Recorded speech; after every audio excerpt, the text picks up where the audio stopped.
mga santing pasyalan, mga kuli ampong magarbong selebrasyon, at mga nyamang pamangan. Apen din rin miyaliw ang pagmaragul at malyaring paniglon king labod Kapampangan. And speaking of Pampanga Pride, syempre bidalaken ring balang memalin. Kabibiliban la ka ring miyaliw ang larangan, matimias at masanting, maganaka, biyasa. Kalupa na namon ng 23 years old ay Erna Kyla Flores at tubod Mabalacat City, Pampanga.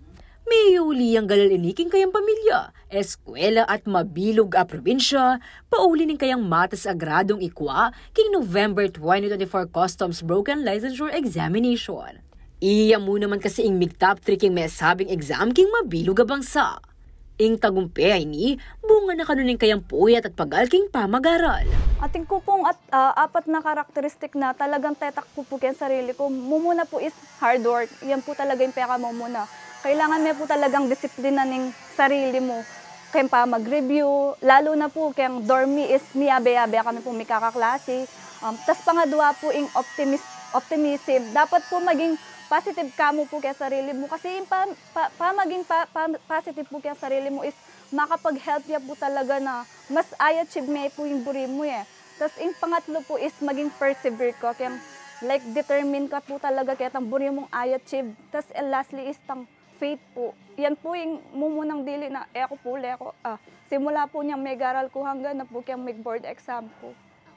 Siyempre, mo naman mawalain kayang pangadia at miyaliwa pang ariya o kapanwalan. Kadakalmi po na paniwalain na peg-search pero I think anya pong mismo board exam is na po agawaya kan sobra karug kasi pero kami po tigami rin po itang sulod kang red na panty and red na brief, red na bra makanyan kay peta sa kami din po ketang advisor mi kasi pintala na kami po kay mismong dormi. Tas sabi daw po itang mumuna may pong itapak ing right na bitis mo banta po maging tama lang ang sagot mo pero that time po kasi inkarag po talaga as mag-enter ka ketang mismong room assignment mo is akalingan mo na nga po eh. Bala mo po ing tanging kaya mo na mo is ing panalangin po talaga eh. Lakwas tayang kilalanan ng kiyakatamong matena kang kabalan ay Erna Kyla Flores at pakibaluan ing mabilog ng istorya king luwid ka. Liana Canilaw, CLCV 36 News.